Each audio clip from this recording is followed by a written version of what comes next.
سرکاری اسکول میں پڑھا کچی پکی کہتے نا، یہ مجھے آواز یاد آ رہی ہے کہ میں ان کے پاس کھڑا تھا. مجھے یاد ہے کہ انہوں نے ایک انگلش کی کتاب لے لی اور مجھے کہا کہ ریڈنگ کرو. ہزارہ یونیورسٹی میں ایڈمیشن لے لیا. بن ہاشم بن عبد مناف بن قصی بن کلاب بن مرہ بن شیس اور بن آدم علیہ الصلوۃ والسلام. ماشاءاللہ سبحان اللہ. کہ اسپیشل کچھ ہوا وہ میں اب پھر گوشے درود میں جانا، اس میں الحمدللہ میں نے ٹاپ کیا. ماشاءاللہ. بسم اللہ الرحمن الرحیم. السلام علیکم ناظرین، میں محمد اسد حیات. دوستو، آج کی اس پوڈ کاسٹ میں میرے ساتھ ایک ایسی شخصیت موجود ہے جنہوں نے بچپن تو مانسیرا کے پہاڑوں میں گزارا، لیکن جوانی لاہور کی اونچی اور بلند و بالا عمارتوں میں گزار رہے ہیں. یہ سارا ایکسپیرینس، یہ سارا جو ایک زندگی کا ٹینیور تھا، وہ ہم جانیں گے. میرے ساتھ موجود ہیں عبد الرحمن بھائی. تو عبد الرحمن بھائی السلام علیکم. جی وعلیکم السلام ورحمۃ اللہ وبرکاتہ. عبد الرحمن بھائی آپ خیریت سے ہیں؟ الحمدللہ جی ٹھیک. تو آج کا جو پوڈ کاسٹ ہے بیسیکلی وہ اسی حوالے سے ہے کہ آپ کے علاقے کے بارے میں اور آپ کے بارے میں اسپیشلی کہ جیسے کہ آپ نے بچپن اپنا پہاڑوں میں گزارا، یعنی کہ مانسیرا، اور جوانی کے ایام اور اب جو موجودہ دور ہے اس میں آپ لاہور میں ہیں. تو یہ سارا سفر کہاں سے شروع ہوا؟ بسم اللہ الرحمن الرحیم. ایکچولی میں نا آپ کو اپنے بچپن کے سٹارٹ سے لے کے چلتا ہوں، جہاں سے مجھے اپنا بچپنا کچھ تھوڑا بہت یاد آ رہا ہے. میں کے جی کلاس میں، جیسے آپ کہتے ہیں نا، ہم تو سرکاری اسکول میں پڑھا، کچی پکی کہتے ہیں. کچی پکی، ہاں جی آپ اسے کچی پکی سمجھ لیں. ہم کہتے تھے کہ میں کچی عدن میں پڑھ رہا تھا.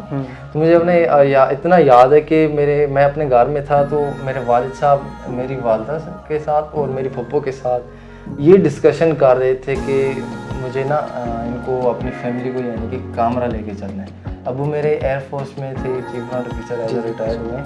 تو اس سلسلے میں یعنی کہ ان کے مائنڈ سے نا شروع میں چل رہا تھا کہ میں اپنے بچوں کو اس گاؤں والے ماحول میں یا اس پسماندہ ماحول میں بڑا نہیں کرنا، کیونکہ وہ ظاہری بات ہے جو ہوتا ہے نا علاقے کا اور ماحول کا، وہ تربیت میں بہت بڑا اثر پڑتا ہے. یعنی جو کمی انہوں نے دیکھی ہاں جی، وہ آپ لوگ نہ فیل کریں اور نہ وہ بالکل ایسا ہی ہے.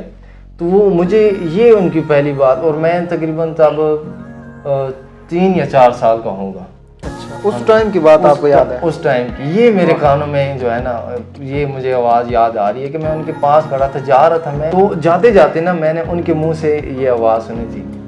تو اب جب میں اپنی لائف کو اس سٹیج پہ دیکھتا ہوں تو میں وہ لمحہ یاد کرتا ہوں کہ بھائی میرے ابو جو ہے وہ مطلب کہ شروع سے ہمیں جو ہے نا ایک لائن پہ لے کے چلے تاکہ ہم آج اس سٹیج پہ پہنچ سکیں، ان کی جو وہ خواہش کرتے تھے. تو آپ نے کے جی وہ ادھر کامرا سے کیا؟ نہیں، کے جی جو ہے وہ میں نے اپنے گاؤں سے مانسیرا میں 22 لاکھ کا کون سا ہمارا لسن ٹھکرال کے نام سے جانا جاتا ہے. تو وہاں سے میں نے اپنی کے جی جو ہے نا وہ مکمل کی. اس کے بعد کامرا ہم آئے، تو کامرا میں میں نے 1st، 2nd اور 3rd یہ 3 کلاسیں 3 سال ہم کامرا میں رہے، تو ادھر پڑھی. اس کے بعد ابو کی شفٹنگ میاں والی ہو گئی، تو میاں والی میں 4th، 5th اور 6th یہ 6ٹھی تک جو ہے نا میں میاں والی میں پڑھا. میاں والی میں سٹارٹنگ میں سرکاری اسکول میں ہمیں داخل کیا گیا. تو لیکن جب ابو نے دیکھا کہ اب سرکاری اسکول میں اس طرح تعلیم نہیں ہے تو پرائیویٹ اسکول کی طرف جانا چاہیے، تو وہ پھر 4تھی کلاس سے جب میرا پرائیویٹ اسکول میں ایڈمیشن کرانے گئے، تو میرا ٹیسٹ مجھے یاد ہے کہ انہوں نے ایک انگلش کی کتاب لے لی اور مجھے کہا کہ ریڈنگ کرو. میں نے ریڈنگ کر لی تو میں ایڈمیشن ہو گیا. وہاں سے پھر پرائیویٹ اسکول سے میں اپنی تعلیم کا سفر جو ہے نا آگے جاری رکھا. اس کے بعد جب 6ٹھی کلاس میں نے مکمل کی تو ابو ریٹائرڈ ہو گئے، ہم دوبارہ مانسیرا آ گئے. ٹھیک، یعنی کہ جو ایک اچھی بلی گروتھ ہو رہی تھی وہ اب میں سمجھتا ہوں کہ وہ آ کے نا مانسیرا جب ایک بریک لگ گیا. ہاں جی بریک لگ گیا، کیونکہ وہ اسی ماحول میں دوبارہ آ گئے، تو وہ اس طرح پرورش ایڈجسٹمنٹ نہیں ہو پا ماحول کے باقی تو والدین کی طرف سے ہوتا ہی ہے، لیکن ماحول کا بھی اپنا اثر ہوتا ہی ہے. اس وجہ سے بالکل وہ میں نے 7th کلاس سے 10th تک میٹرک اسکول میں کی. اس کے بعد پھر ایف ایس سی کی. ایف ایس سی کے بعد میں نے ہزارہ یونیورسٹی میں ایڈمیشن لے لیا BS کیمسٹری میں. ٹھیک ہے، اچھا یہاں پہ پہلے جب میں 9th کلاس میں پہنچا تو زندگی میں سمجھتا ہوں کہ وہ میرا بہت ہی ٹرننگ پوائنٹ جسے آپ کہتے ہیں نا دین کی طرف راغب ہونے کا، وہ میرا 9th کلاس میں ٹرننگ پوائنٹ تھا۔ اچھا میرا ایک آپ سے سوال ہے، اب آپ ماشاء اللہ سے ایم فل کے اسٹوڈنٹ ہیں اور کچھ ہی مہینوں بعد آپ کی ایم فل بھی کمپلیٹ ہو جائے گی انشاءاللہ۔ 9th کلاس میں آپ نے سوچا تھا کہ ایم فل بھی آپ کر پائیں گے، ایم فل تک پہنچ پائیں گے؟ ایکچولی میں وہی آپ کو بات بتانا چاہ رہا تھا کہ اس ٹائم تو ہمارا اس طرح کا کوئی ذہن وغیرہ نہیں تھا۔ وہ بیسیکلی ہوا کیا کہ میں جس ماحول میں یا ہماری جس ماحول میں پرورش ہوئی، کیونکہ اب 9th کلاس یا 7th 8th یہ ایسی کلاس ہوتی ہے جہاں آپ کے پرورش شروع ہوتی ہے۔ آپ کے علاقے میں ایجوکیشنل گروتھ کیا ہے، مطلب اس میں زیادہ پڑھے لکھے عوام ہے یا ایوریج ہے یا ایوریج سے بھی نیچے ہے؟ ہمارے علاقے میں ابھی پہلے ایوریج ان کی جو ایجوکیشن تھی وہ میٹرک تھی۔ ٹھیک، ہاں جی، یہ میٹرک ہو یعنی کہ وہ بہت بڑی تعلیم سمجھتے ہیں کیونکہ بہت ہائی ڈگری ہے۔ اب ان کا جا کے کوئی F A F S C یا ایجوکیشن گریجویشن کی طرف مائنڈ آ رہا ہے، لیکن ابھی بھی بہت ہم پیچھے ہیں، بہت تعلیم کے لحاظ سے بہت پیچھے ہیں۔ ہمارے علاقے میں جو مذہبی رجحان جو تھا نا وہ جیسے آج کل پورے پاکستان میں چل رہا ہے، دیوبندی بریلوی سنی وہابی شیعہ یہ وغیرہ سارا کچھ چل رہا ہے، تو ادھر جو زیادہ تر تھے وہ دیوبندی تھے۔ تو میں نے بھی ان کی مطلب کہ اس میں معاشرے میں اسی ماحول میں کیونکہ وہاں دیکھا زیادہ تھا۔ ہاں جی، تو ہماری جو محلے کی مسجد ہے وہ بھی اسی میں شامل ہوتی ہے جی۔ تو میں ہمارا جو ہے نا، اچھا یہ ان کی ایک خاص خصوصیت جو ہے نا، جو یہ دینی لحاظ سے بہت مضبوط ہوتے ہیں عبادات میں جی جی، ان کی دین کی طرف بہت انتہائی درجے کا جو ہے نا دین کی طرف رغبت ہے جی جی بالکل۔ میں جب مطلب کہ اٹیچ ہوا تو میری اس ٹائم کیفیت ہی اور تھی، یعنی کہ میں 9th کلاس سے پہلے مجھے کچھ نہیں پتا تھا، خالی نماز یہ وغیرہ، لیکن وہ ادھر جب میں اٹیچ ہوا تو میں دنیا یہ سمجھے کہ زندگی بدل گئی۔ تو اس ٹائم میں یہ جو طارق جمیل صاحب ہیں ان کو بہت زیادہ سنتا تھا۔ ہماری پھر وہ ہوتی تھی ان کی جو ہوتے ہیں حلقہ جات وغیرہ، فضائل اعمال کتاب ہے، ہر عشاء کی نماز کے بعد ہم پڑھتے تھے، میں خود بھی اس کا درس دیتا تھا۔ جب کسی شادی کی باری آ جاتی وہ مطلب کہ بہت اچھا دور گزرا، وہ بہت اچھا گزرا۔ یہ کس سن کی آپ کر رہے ہیں؟ یہ ہے 2013 14 15۔ اچھا ٹھیک، یعنی آج سے کوئی 10 سال پہلے؟ ہاں 10 سال پہلے۔ یہ یعنی کہ وہ عبادات اور یعنی کہ مذہبی لحاظ سے بہت یہ گولڈن ایرا جو ہے نا جی جی، یہ سمجھ لیں کہ وہ گزرا۔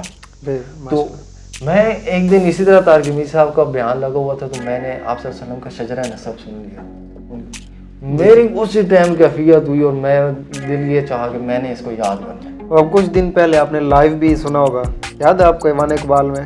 ہاں جی ہاں جی ہاں جی، ایوان اقبال میں وہ فرما رہے تھے کہ میں جہاں بھی جاتا ہوں میری کوشش ہوتی ہے کہ میں وہ شجرہ نسب ضرور ایک بار بیان کروں۔ تو لائیو ہم نے تو کانوں سے سنا تھا، بڑا ایک اچھا فیلنگ تھی وہ میں نے سنا، میں تو ہوا پہلے حیران کہ اتنا لمبا شجرہ۔ ہم بھی ٹی وی پر سنتے تھے موبائل میں، لیکن جب اصل میں سنا تو اور زیادہ۔ وہ میرے پاس نا ایک ہوتا تھا کیو موبائل جی جی، وہ بٹنوں والا، وہ آڈیو خطاب تھا۔ میں اس ٹائم جو ہے نا اس سے اپنا لیا پین لیا اور کاپی لی، اس میں لکھنا سٹارٹ کر دی اور سارا شجرہ سب لکھا۔ تو میں اس ٹائم نا پہاڑوں کی طرف زیادہ مطلب کہ اثر ٹائم چلے جاتے تھے ٹائم پاس کرنے کے لیے، تھوڑا مائنڈ فریش کرنے کے لیے۔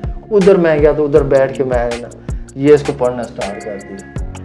تو آپ یقین مانیں کہ واپس آ کے گھر میں صرف میں نے اس کو 10-15 منٹ اور دیے تو وہ میں نے سارا یاد کر دیا۔ وہ الحمدللہ اب تک جو ہے نا وہ مجھے یاد ہے۔ اگر آپ سنائیں تو ہمیں اور تھوڑا سا اچھا جی جی کیوں ہمارے آڈینس کو۔ بسم اللہ الرحمن الرحیم۔ محمد صلی اللہ علیہ وسلم بن عبداللہ بن عبد المطلب بن ہاشم بن عبد مناف بن قصی بن کلاب بن مرہ بن کعب بن لوی بن غالب بن فہر بن مالک بن ندر بن کنانہ بن خزائمہ بن مدرکہ بن الیاس بن مدر بن نزار بن معد بن عدنان بن عدو بن حمیس بن سلمان بن عوز بن بوز بن قموال بن ابی بن ناشد بن حزا بن یلداس بن یدلاف بن طابخ بن جاحم بن ناحش بن ماخی بن عیزہ بن ابقر بن الدعاء بن حمدان بن صبر بن یسربی بن اروا بن اسماعیل بن ابراہیم بن آزر بن نحور بن ساروج بن رعو بن فالج بن ابیر بن متشالک بن ادریس بن یارو بن مہلعیل بن قینان بن آنوش بن شیس اور بن آدم علیہ الصلوۃ والسلام۔ ماشاءاللہ سبحان اللہ، واہ یہ میں نے بس میری بہت بڑی خواہش تھی کہ یہ یاد کروں اور الحمدللہ ماشاء اللہ جو ہے نا رب کی عطا ہے جو مجھے آپ سے وسلم کے شجرہ نصب یاد ہوا. تو دوستو کامیابی کی آپ کے حساب سے کوئی اور ڈیفینیشن ہوگی؟ یعنی ہر ایک کے لحاظ سے کامیابی کی ڈیفینیشن جو ہے وہ مختلف ہے. کسی کی کامیابی پیسہ ہے, کسی کی کامیابی علم ہے, کسی کی کامیابی کیا ہے. تو اسی سے ریلیٹڈ میرا آپ سے سوال ہے, ہاں جی, آپ نے کامیابی کیا جانا کہ کیا ہے کامیابی؟ کامیابی دیکھیں اصل میں اس کی کوئی خاص, اس کو آپ اپنی لائف سے ریلیٹ کریں گے تو اور زیادہ ہمیں مطلب سمجھنے میں آسانی ہوگی. صحیح ہو گیا, جی ٹھیک ہے.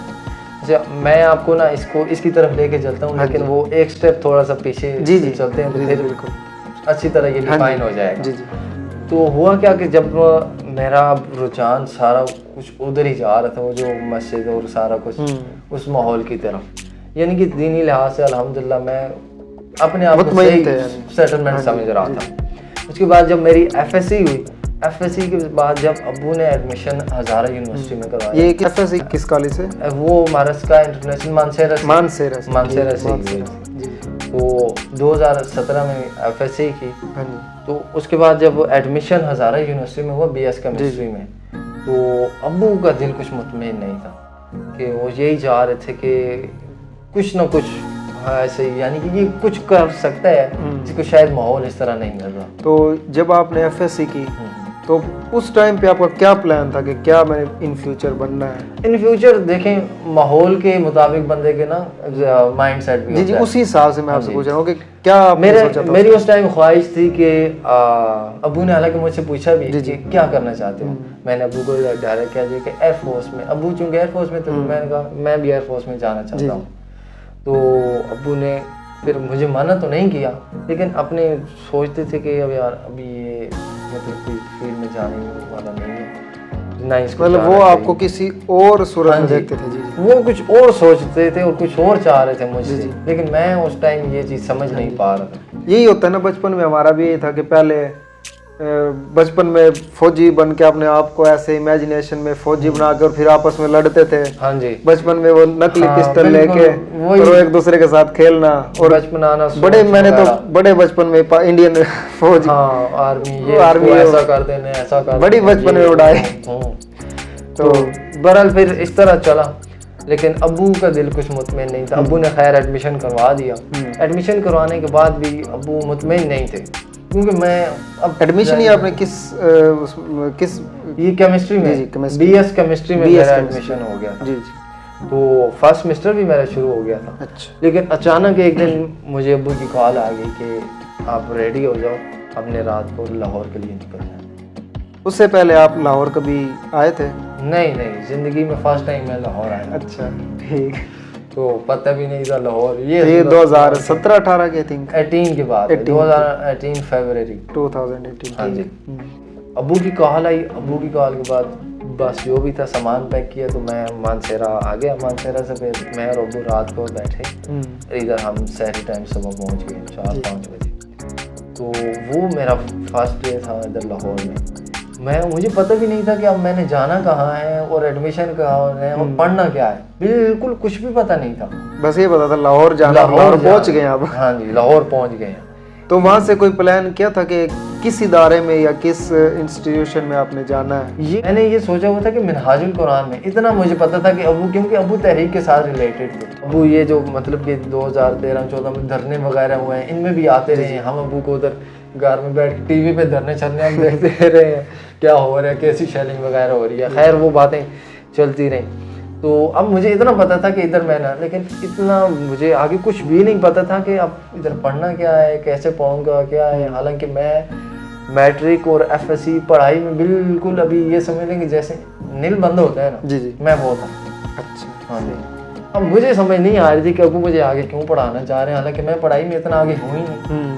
لیکن ابو پتہ نہیں کیا چیز نظر آ رہی تھی, یا پتہ نہیں شاید کچھ تھا ان کی نظر میں جو کہ میں پک نہیں کر پا رہا. خیر ادھر ایڈمیشن ہوا. فرسٹ آپ کو میں بتا دوں کہ 2-3 ماہ میں منہاج القرآن کو اس نظر سے دیکھتا گیا کہ بھائی یہاں کا نظریہ کیا ہے, یہاں کے لوگ کیا کہتے ہیں, اور یہ جس کو نقد کہتے ہیں منہاج القرآن، یعنی کہ میرا بیسک مائنڈ سیٹ وہی تھا کہ منہاج القرآن کو میں نے دیکھنا ہے کیا اور یہاں کے لوگ کیسے ہیں۔ لیکن جب میں آیا یہاں ہاسٹلائز ہوا سارا کچھ، میں بالکل حیران دھن رہ گیا کہ بھائی میں کس دنیا میں تھا اور ادھر کہاں آ گیا ہوں۔ کیا ایسا آپ نے دیکھا وہاں پہ منہاج القرآن؟ جی منہاج القرآن کی مجھے جو سب سے ایک چیز اور امپورٹنٹ جو میں کہتا ہوں کہ لائف چینجنگ ہے وہ یہاں کی سوچ ہے۔ میں بتاتا ہوں یہاں کا نظریہ، یعنی کہ جو مائنڈ ڈیولپمنٹ یہاں بھی ہوتی ہے نا، اور ایسا نہیں کہ کسی خاص طبقے کے ساتھ آپ کو یہ ریلیٹ کر لیتے ہیں، طبقہ یعنی سیاسی طبقہ، دینی لحاظ سے یہ منہاج القرآن یہ اجتماعیت کی جڑ ہے، اجتماعیت کا گاڑ ہے منہاج القرآن۔ جی ہمیں مطلب وہاں پہ میں تھا نا اپنے ماحول میں، تو وہ میں ایک خاص طبقے کے ساتھ ریلیٹ تھا۔ جی یہاں پہ میرا مائنڈ سیٹ کھل گیا۔ آپ نے ایسا کیا دیکھا زندگی میں؟ آپ تقریباً 5-6 سال آپ تو ہو گئے اس عرصے کو جب آپ ادھر آئے لاہور، تو اس عرصے کے اندر آپ نے اس ٹائم پہ ایسا کیا دیکھا کہ اس میں اجتماعیت ہے اور اس کے اندر وہ تعصب پسندی نہیں ہے؟ تعصب پسندی اس کا کوئی سب سے جو آپ کے لیے ایک حیران کن واقعہ وہ آپ بتائیں۔ ایکچولی دیکھیں نا، جہاں سے میں آیا تھا تو وہاں پہ یہ مجھے معذرت کے ساتھ کمزوری بہت لگی، کیونکہ ادھر تھے اس ٹائم تو مجھے نہیں پتا تھا۔ جی ادھر آیا ہوں تو پتہ چلا ہے کہ کیا کمزوریاں ہیں اور کیا خوبیاں ہیں۔ ہاں اس چیز کو تو میں مانتا ہوں، اور خوبی کے دینی لحاظ سے کمال بہت آگے ہیں۔ وہ ادھر سب کے لیے یعنی کہ در کھلا ہے۔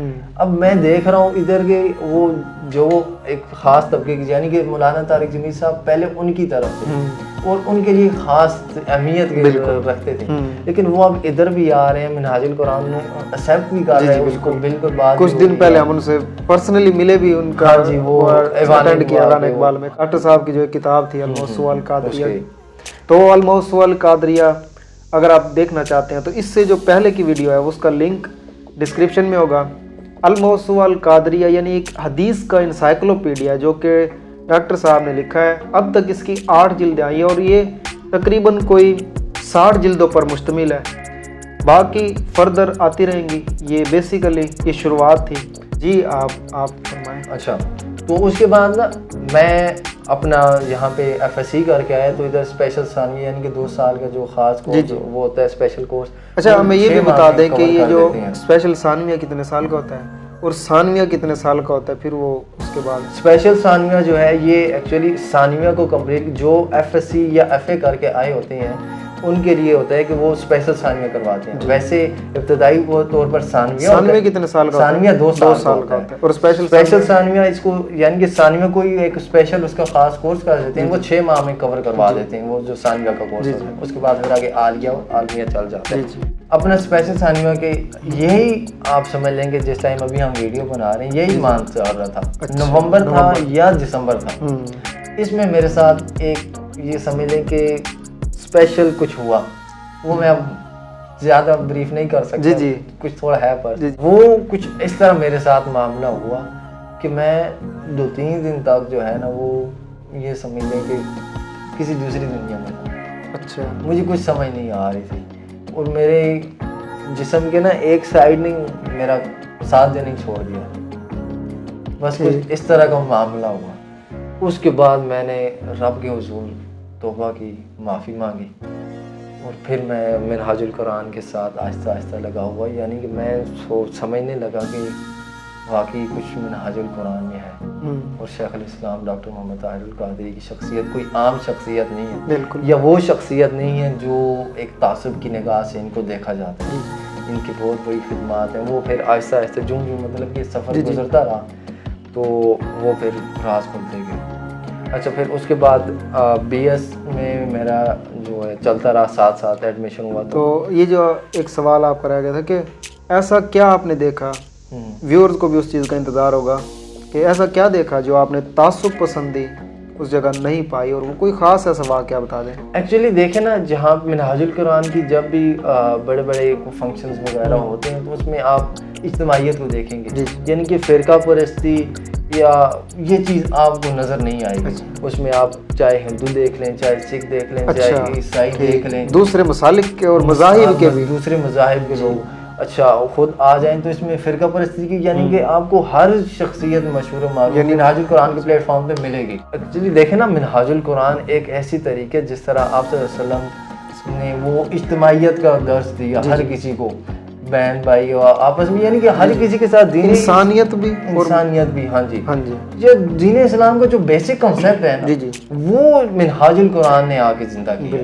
بالکل اس میں کوئی شک نہیں. ہاں جی منہاج القرآن ایک ایسی تحریک ہے. میں تو یعنی کہ پہلے سوچ کے کچھ ہو رہا ہے لیکن مجھے جو آگے نظر آیا اور جو میں نے خود آبزرو کیا وہ واقعی ایک جو ہے نا. پھر بی ایس کا ٹینور اور اسپیشل ثانویہ کا آپ نے بتایا. ہاں جی وہ اسپیشل ثانویہ کا ٹینور تو لائف چینجنگ میرا وہ ایک ٹرننگ پوائنٹ تھا جب میں ادھر ہوا.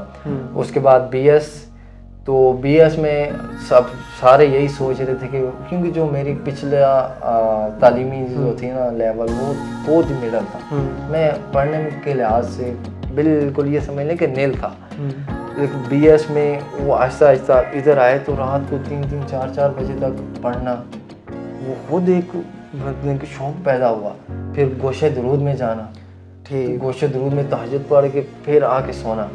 تو وہ پھر یعنی کہ ہمارے سر آ جاتے تھے ہاسٹل وارڈن صاحب, ابھی آدھا پونا گھنٹہ ہوتا نہیں تھا تو پھر آ کے اٹھایا جاتا نماز کے لیے تہجد کے لیے, پھر ہم اٹھ کے پڑھتے. یعنی کہ وہ روٹین یاد اب مس کر رہے ہیں اس روٹین کو.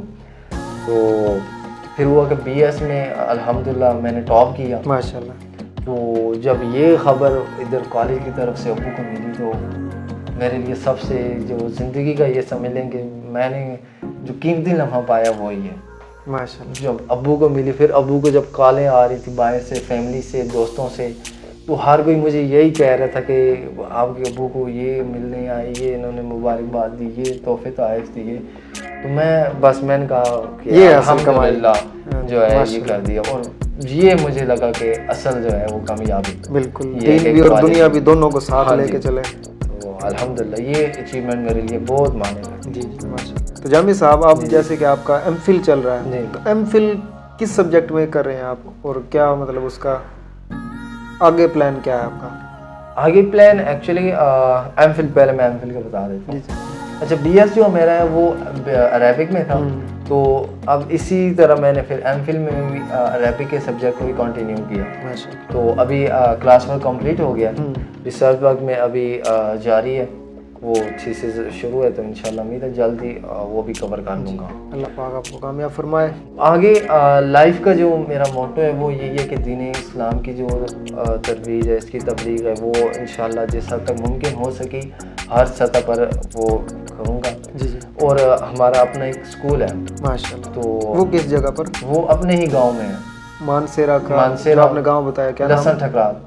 وہ لیا تو نہیں میرے سے نام جانا, لیکن آپ پھر بتا دیں. وہ لسن ٹھکرال. تو اس جگہ کی جو لینگویج ہے وہ کون سی ہے؟ وہ ہندکو لینگویج ہے. ہندکو میں چند ایک باتیں ہو جائے وہ تھوڑا سا, میں اسی کو نا آگے پھر ہندکو میں کنٹینیو اگر جب تک مجھے سمجھ آئی تو ٹھیک ہے, میں پھر آپ کو ریکویسٹ کروں گا کہ آپ اردو میں ہی بتائیں. نہیں ہماری زبان ایسی بھی نہیں ہے. جی ہندکو میں ٹھیک ہو گیا, میں ہندکو میں شروع ہوگا. پھر ایکچولی اصلی زبان جو تھی اتنی مشکل نہیں کہ آپ کو سمجھ نہیں آ رہی. یہ تقریباً سارے سندھی, بلوچنگ, پٹھان, یہ سمجھ کریں کہ ایک مکسچر تے زبان دا. اس بچ کوئی عربی دے الفاظ بھی تھے, کوئی اردو دے. ویسے اتنی مشکل تو نہیں ہے, سمجھ مجھے اچھی خاصی آ رہی ہے, امید ہے یہ ہمارے دیکھنے والے بھی. ہاں جی نہیں اتنی مشکل تھی ہی نہیں, بس یہ کہ کدی اس سے تعارف نہیں ہویا, کدی کسی سامنے بولے نہیں اسی سنے نہیں اسی, اس وجہ تو یہ زبان مشکل لگ دی اسی, لیکن مشکل نہیں ہے. ہماری اپنی جو مادری زبان ہے وہ میں جب بولتا ہوں تو ایسے کہتے ہیں کہ جیسے کوئی نئی لینگویج ہے. اچھا.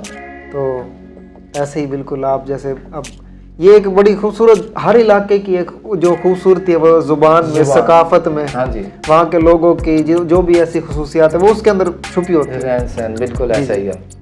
اچھا تو یہ بھی کسی اگلی جو پوڈ کاسٹ ہوگی اس میں آپ کے ساتھ ڈسکس کریں گے ضرور کہ وہاں کے جو کلچر ہے, ثقافت ہے, وہاں کے لوگ ہیں, وہ سارا نا ایک, تاکہ دیکھنے والوں کو یہ لگے کہ ایک پہاڑی علاقے میں رہنے والا انسان یہاں پر اب لاہور میں ٹاپر ہے بی ایس کا, اور پھر اب ایم فل جاری ہے ان کا. اچھا ابھی ہمارا اپنا اسکول ہے, ابھی ابو اس کو اور سسٹر میری رن کرتی ہے. تو میرا بھی یہی ہے کہ ابھی جتنا ہو سکے ابھی ابو کی پریفرنس یہی ہے اور میں خود یہی چاہتا ہوں کہ جتنا یہاں پہ رہ کے میں سیکھ سکوں، کیونکہ جتنا زیادہ سیکھوں گا تو اتنی ادھر جا کے ڈلیور کر سکوں گا۔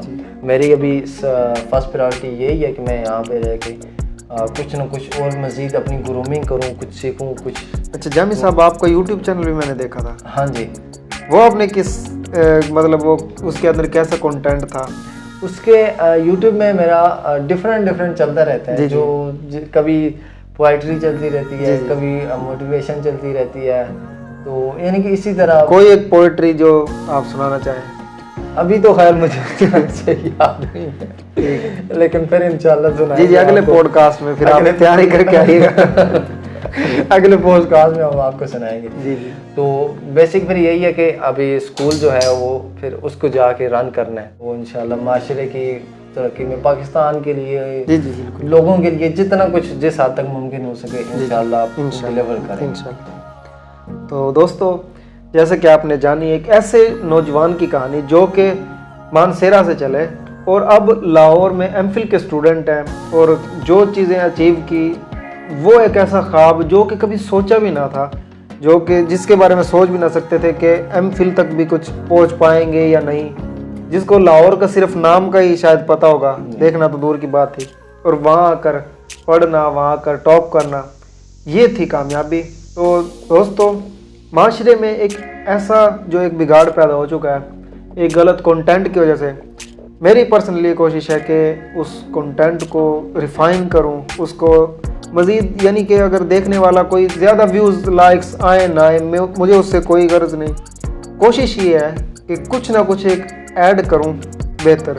آپ نے بہت سے نوجوانوں کے، بہت سے ایسے لوگوں کے پوڈ کاسٹ سنے ہوں گے جو کہ آپ نے دیکھے ہوں گے کہ یہ ملینئر ہے، بلینئر ہے پیسوں کے لحاظ سے، لیکن آج ایک ایسے انسان کے ساتھ میں موجود ہوں جو پیسوں کے اگر دیکھے ریس تو وہ تو نہ ختم ہونے والی ہے، لیکن ایک دین کا طالب علم اور دین کا خادم، ان کے ساتھ آج میں موجود تھا۔ مجھے بڑا پرسنلی آج پوڈ کاسٹ میں مزہ آیا۔ مجھے دیجیے گا اجازت، ملتے ہیں پھر نیکسٹ کسی پوڈ کاسٹ میں۔ بہت سارا خیال رکھیے گا۔ پاکستان زندہ باد۔ اللہ حافظ۔